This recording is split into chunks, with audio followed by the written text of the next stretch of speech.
ఇప్పుడు మనకి సారథి అనేది ఎవరు అనుకున్నామండి? సారథి అనేది బుద్ధి అనుకున్నాం. బుద్ధి అంటే ఏంటి? ఇప్పుడు మనస్సు, చిత్తము, బుద్ధి, చిత్తం, అహం, వీటిల్లో బుద్ధికి ఒక్కదానికి అగ్నితత్వం, బుద్ధి అగ్నితత్వం వల్ల ఏర్పడింది. అగ్నితత్వం వల్ల అంటే ఏంటి? ఈ బుద్ధికి ఒక్కటికే ప్రకాశం ఎక్కువగా ప్రకాశవంతమైనది అంటే ఏంటి?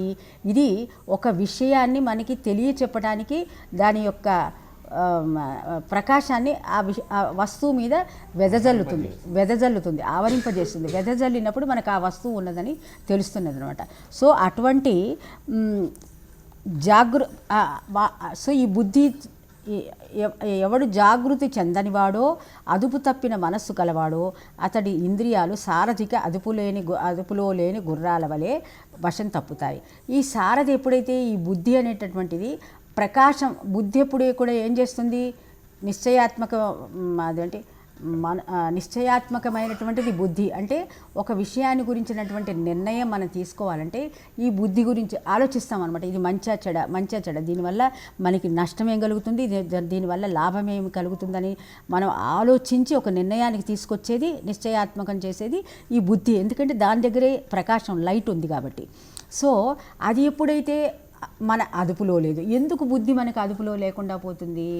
ఇది ఆత్మ యొక్క మాట ఎప్పుడైతే వినకుండా వెళుతుందో, శరీరము, ఇంద్రియాల యొక్క మనసు మాటలే ఎప్పుడైతే వింటున్నదో అప్పుడు ఈ బుద్ధి అదుపు తప్పిపోతుంది. ఎందుకంటే ఆత్మ ఏం చేస్తుంది? అది ఊరికే కూర్చుని ఏం చేస్తుంది? లోపల నిన్ను ఒక ప్రాంప్టింగ్ చేస్తుంది అంతే. ప్రాంప్టింగ్ అంటే ఏంటి? అది కాదు, అది అనవసరమైన విషయం అని ఊరికే మనకు కాస్త అట్లా చెప్పి ఊరుకుంటుంది అంతే. ఈ బుద్ధి ఏం చేస్తుంది? అది తెలుసుకుని ఆ నెమ్మదిగా పలికినటువంటి ఆత్మ చెప్పినటువంటి పలుకుని విని నిశ్చయం చేసుకోవాలి. చెయ్యలేదనుకో అదుపు తప్పినటువంటి గుర్రాలలాగా మనం అయిపోతామని చెప్పి ఈ మంత్రం చెప్తోంది. ఇవన్నీ చెప్పుకున్న తర్వాత మళ్ళీ మనం ముందరికి వస్తాము. అది జాగ్రత్తగా ఆలోచిద్దాం. ఇంద్రియాన్ని అప్పుడు ఇంద్రియాలు వశం తప్పితే ఏమవుతుంది? మనం ఏ విషయానికంటే ఇప్పుడు చూడండి, మన దగ్గర 10 కోట్లు ఉన్నాయి, చాలదు. 1000 ఇప్పుడు ఎంతమంది, ఇప్పుడు మనం ఎంతోమంది కోటీశ్వరులను చూస్తున్నాం. వాళ్ళు ఎంతెంత డబ్బు సంపాదిస్తున్నారు, దేనికోసం సంపాదిస్తున్నారు వాళ్ళంత సొమ్ములు అంటే వాళ్ళ ఇంద్రియాలన్నీ కూడా వశం తప్పి ఈ ప్రపంచం అంతా కూడా నాకే కావాలి. కొంతమంది రాజులు యుద్ధాలు చేసి ఎన్నెన్నో ఇప్పుడు అశోకుడు కథ అదే. అతని బుద్ధి అతని వశంలో లేకపోవటం వల్ల అనేక యుద్ధాలు చేసి అనేక మందిని చంపించి రాజ్యాలన్నీ గెలిచిన తర్వాత అప్పుడు అతనికి బుద్ధుడి యొక్క శరణాగతి పొందాడు. అట్లాగే అంటే ఇంద్రియాలు కంట్రోల్లో లేనప్పుడు వాటి యొక్క మన వశములో లేనప్పుడు మనం ఏ వస్తువు మీద ఆ బుద్ధి ప్రసరింపజేస్తూ ఉంటే ఆ వస్తువు వెనకాల ఈ శరీరం వెళ్ళిపోయి మనం అది అనుభవించాలి అనే స్థితికి వెళ్ళిపోతాం అనమాట. సో మనసు జాగృతి చెందకుండా ఎవడైతే ఉంటాడో, అంటే జాగృతి అంటే ఏంటి? ఆ విషయాలలో వచ్చేటటువంటి లాభ నష్టాలు ఎవడైతే తెలుసుకోకుండా ఉంటాడో, నిద్రిస్తున్న మనసు ఎవరికైతే ఉంటుందో, నిద్రిస్తున్న మనసు అంటే ఏంటి? ఈ మాయలో పడి మాయ వెనకాలే వెళ్తూ లోపల ఉన్నటువంటి దేనివల్ల నాకు ఈ భ్రాంతి కలుగుతున్నది, దేనివల్ల ఈ ప్రపంచం అంతా నాకు ఉన్నట్లుగా భాషిస్తున్నది అని ఎవడైతే తెలుసుకోకుండా జీవితాన్ని గడుపుతున్నాడో కదా. నాకు ఇప్పుడు ఒక విషయం జాగ్రత్తగా ఆలోచించండి. ప్రపంచం ఎప్పుడున్నది మీకు? ఎవరికి వాళ్ళు ఆలోచించుకోండి. నీవు బ్రతికి ఉన్నప్పుడు నీకు ప్రపంచం ఉందా? చనిపోయిన తర్వాత ప్రపంచం ఉందా? మనం బతికి ఉన్నప్పుడే ఈ ప్రపంచం ఉంది.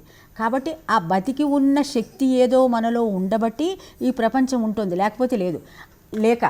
ఇప్పుడు మామూలుగా మాండుక్య ఉపనిషత్తులో చెప్పినట్టుగా కూడా మనకేంటంటే ఈ ప్రపంచం లేదు అని ఖచ్చితంగా మనందరికీ తెలుస్తోంది. ఎప్పుడు తెలుస్తోంది? నువ్వు సుషుప్తిలో ఉన్నప్పుడు ఈ ప్రపంచం అంతా ఏమైపోతుంది?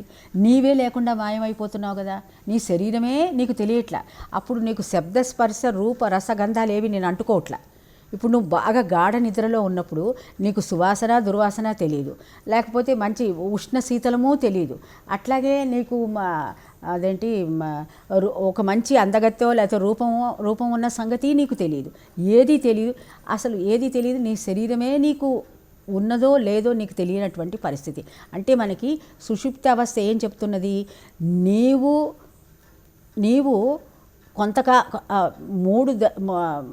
నీవు ఒక పార్ట్ పార్ట్ ఆఫ్ ది, అంటే ఒక భాగమా జీవితంలో కొంత భాగం మాత్రమే ఈ ప్రపంచం ఉందని తెలుసుకుంటున్నాం. మిగతా భాగంలో ప్రపంచం లేదని ఖచ్చితంగా మనకి తెలుస్తున్నది. అయినా సరే మనం ఏం చేస్తున్నామంటే ఆ సంగతి వదిలేసి దాని గురించి ఆలోచించటం మానేసి ఈ సంగతి మనుషులందరూ ఆలోచించి ఈ ఇంద్రియాల వెనకాల పరిగెత్తటం వల్ల వీళ్ళందరూ కూడా మనసు జాగృత చెందని మనసు కలిగిన వాళ్ళై ఈ విషయ వస్తువుల వెనకాల వెళ్ళిపోయి వీళ్ళు భ్రమలో పడిపోయి జీవితాన్ని వేస్ట్ చేసుకున్నాను ఇక్కడికి చెప్తున్నాడు. మళ్ళీ మనం దానికి వెనక్కి ముందుకు వద్దాం. సరే, ఈ మంత్రం ఇక్కడికి అయిపోయింది. నెక్స్ట్ మంత్రానికి రండి. చెప్తున్నానుగా 7 మంత్రాలు మనకి ఇంటర్ కనెక్టెడ్గా ఉంటాయి. అన్నీ ఒకసారి చెప్పుకున్న తర్వాత మళ్ళీ మనం వెనక్కి వద్దాం. నెక్స్ట్, యస్తు విజ్ఞానవాన్ భవతి యుక్తేన మనసా సదా తస్యేంద్రియాణి వశ్యాని సదస్వ ఇవ సారథేహే. ఎవడు జాగృతి చెందినవాడో నిగ్రహవంతమైన మనస్సు కలవాడో అతడి ఇంద్రియాలు సారథికి అదుపులో ఉన్న గుర్రాల వలె వశంలో ఉంటాయి. ఎవడు జాగృతి చెందినవాడో నిగ్రహవంతమైన మనస్సు కలవాడో అతడి ఇంద్రియాలు సారథికి అదుపులో ఉన్న గుర్రాల వలె వశంలో ఉంటాయి. ప్రతిపదార్థం కూడా చూద్దాం.